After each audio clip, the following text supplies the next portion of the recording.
주님 평화.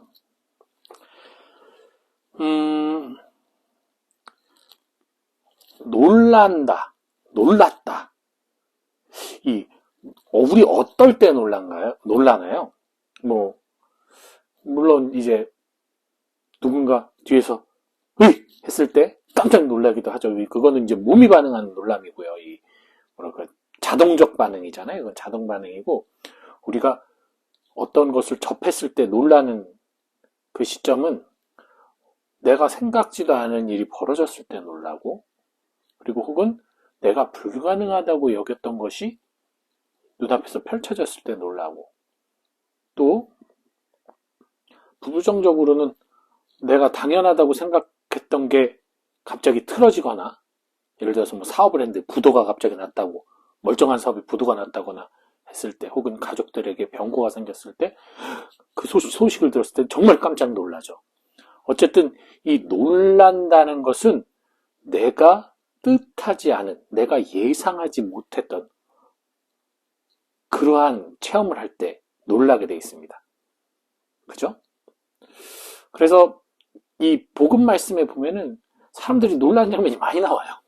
그럴 수밖에 없죠. 장님이 눈을 뜨고 안진뱅이가 걸어다니고, 나병 환자가 몸이 낫고, 죽은 사람도 살리고 하는 그런 모든 기적들이 얼마나 놀라워요. 그것도 무슨 뭔가 예식 행위 어떤 거창한 퍼포먼스를 하는 것도 아니고, 그냥 말씀으로, 가끔 물론 이제 흙으로 개고 이런 행동하시는 장면도 가끔 있지만, 대부분은 말로 네 믿음이 너를 구원하였다, 가거라, 이렇게 한다거나, 일어나 가라, 이렇게 말씀 하나 하시면 사람들이 치유가 됐단 말이죠. 그러니 전혀 상상할 수 없는 일들이 벌어지니 사람들은 놀랐어요. 그런데 오늘 복음에 다른 놀라움이 나옵니다. 오늘 복음은 예수님께서 이제 고향에 가서 그 회당에서 이제 가르치는 장면이 나옵니다. 고향에 갔으니까 고향 사람들이 또 자기네 고향에 또 유명인사가 나오면 또 대단하다 여길 거 아니에요. 그런데 우리나라도 똑같지만, 대단해 그러면서 예를 들어서 시장에 당선됐다거나, 아니면 무슨 국회의원 당선돼서 국회의원이 되었거나, 아니면 교수가 돼서 고향에 금이환영하면 사람들이, 마을 사람들이 잔치를 열 수도 있죠. 시골에선 그러잖아요. 플랜카드들 걸치고, 우리 마을에 인물 났어 자랑하면서도 분명히 그런 사람들 있잖아요. 야, 너 어렸을 때 말이야, 콧질질에 그 오줌 싸개를 해가지고 여기다가 이렇게 키 쓰고 소금 받을 때가 엊그제 같았는데, 너 그때 학교에서 너 그 친구랑 싸움박질 했었는데, 옛날에 그 사람의 성장 과정에서의 시시콜콜한 얘기들을 하면서 자신들의 친분을 과시하려는 건지 뭔지 모르겠지만 그런 얘기를 하죠. 그래서 다른 사람들은 그 사람을 시장님, 국회의원님, 교수님 하면서 그 네임밸류에 맞게 그 사람을 바라보는 반면, 그 사람의 성장 과정을 같이 지켜봤던 사람들 눈에는 그 사람이 과거가 지금과 함께 있어요. 지금의 모습을 보는 게 아니라 과거를 봅니다.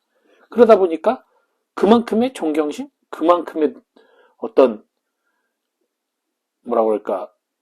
그 사람에 대한 접대? 어려워요. 겉으로는 접대할지 몰라도 속으로는 내가 쟤보다 옛날에 났었는데 이런 생각을 할 수도 있겠죠. 그런 거예요. 저도 그런 체험이 많습니다. 제가 고향 가면 지금도 제사나 하는 사람들 꽤 있어요. 신자분들 중에도 제사나 하면서 중학교 때, 초등학교 때 주일학교 선생님을 하셨다던가 선배였다던가 그런 분들이 그냥 제사나 하는 경우 있거든요.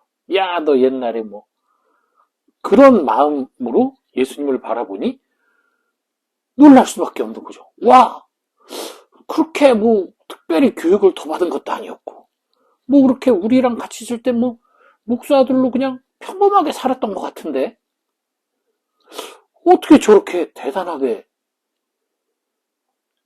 언변이 늘고, 저렇게 많은 사람들이 쫓아다니고, 듣는 소문에 의하면 기적도 베푼다고 하는데 이게 어떻게 된 일이지?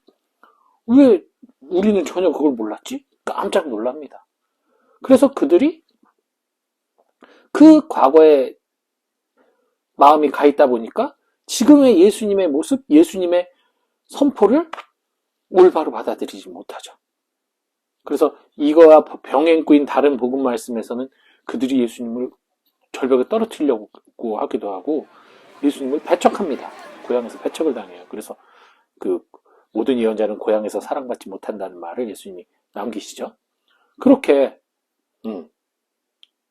너무 자기들이 알던 예수가 아니라는 그 사실을 너무 놀라워해요. 근데 더 놀라운 사실은 예수님께서 그들이 믿지 않는 것에 놀라셨다는 장면이에요.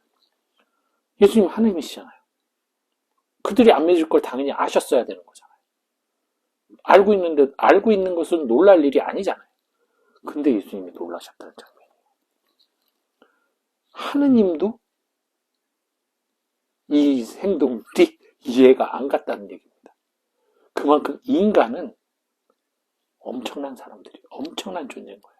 하느님이 인간에게 자유의지를 주셨다는 것은 그 자유의지는 하느님도 어쩔 수 없는 장치였다는 거죠. 만약에 그걸 조종하실 거라면 굳이 인간에게 자유의지를 줄 필요가 없었겠죠. 조종하실 거라면. 자유의지는 하느님, 신적 능력이에요. 인간에게만 존재하는. 모든 동물도 뭔가 의지는 있으나 결국 그 의지는 본능 안에서 행하는 의지입니다. 자신들의 본능 안에서 생존을 위해 행동하는 의지예요. 학습된 의지도 있겠죠. 하지만 인간은 그것이 아니라 전혀 엉뚱한 행동들, 전혀 생각지 못한 행동들을 할 수 있는, 그리고 너무나 엄청난 상상의 나래를 펴서 자신들이 경험하지 못한 것도 만들어내요. SF 영화 보면 그렇잖아요. 경험하지 못한 것도 상상으로 창조해서 표현해낼 수 있는 능력을 갖고 있어요. 오직 인간만. 그래서 예수님께서도 이들의 이 모습에 놀라셨다라고 성서는 말하고 있습니다. 아니, 하느님이 놀라다뇨. 하느님이 놀랄 일이 뭐가 있어요? 하느님이 놀랄 일들이 이 성서에 보면 곳곳에 있었어요. 하느님이 놀랄 일이. 하느님이 놀라셨다라고 표현만 안 돼 있을 뿐이지 하느님이 매우 분개하고 화가 날 일들이 많았다는 거죠. 그건 놀랍다는 얘기거든요. 어떻게 이럴 수가 있어, 네가. 그래서 하느님이 퍼니시했단 말이죠.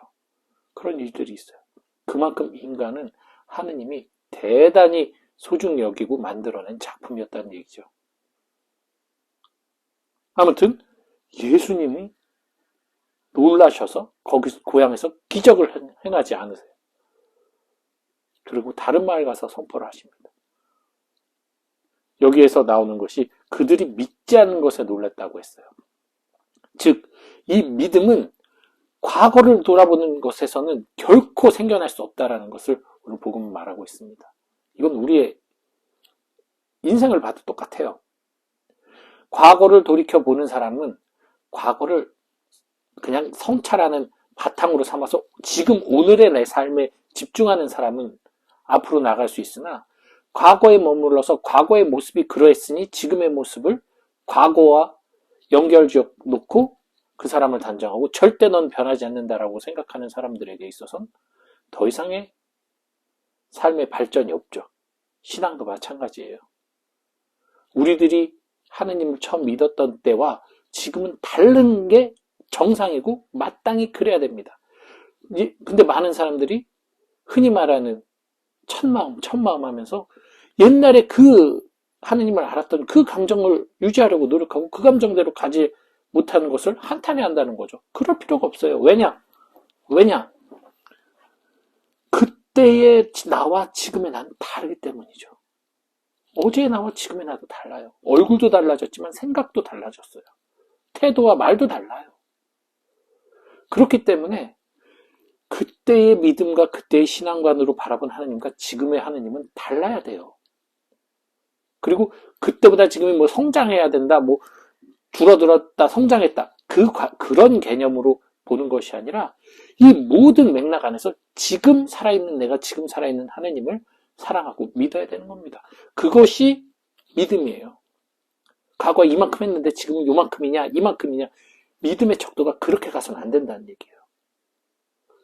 지금 고향 사람들이 그런 모습을 보였기 때문에 예수님이 놀라신 거예요.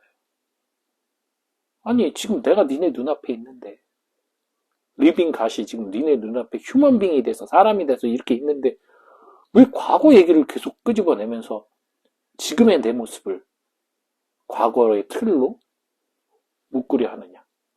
이게 지금 예수님의 마음이고 예수님이 놀란 포인트거든요. 그러니 여러분들 우리의 신앙생활 그 이전에 살았던 삶 거기에 너무 얽매이지 마세요. 내가 이만큼 했었는데 저만큼 했었는데 그거 중요한 게 아니에요. 잘했든 못했든 그건 그때 내가 했던 일이고 어제 일은 어제에 맡기고 여러분 오늘을 살아가신다는 거 잊지 마시고 지금의 신앙생활에 만족하시기 바랍니다. 그것이 잘한 것이든 못한 것이든. 왜요? 어차피 이것도 지나가면 끝나고 내일은 내일의 신앙생활이 또 기다리고 있으니까요. 매일의 신앙생활이 마치 지금인 것처럼 살아가시는 것. 과거를 돌아보지 않고 앞을 바라보면서 나의 신앙을 살아있는 신앙으로 살아가는 것. 이것이야말로 우리 믿음의 표현이 될 수 있다는 거 기억하시고 오늘도 과거를 돌아보지 마시고 지금 현재에 충실한 그런 신앙생활을 하시길 바랍니다. 주님 평안.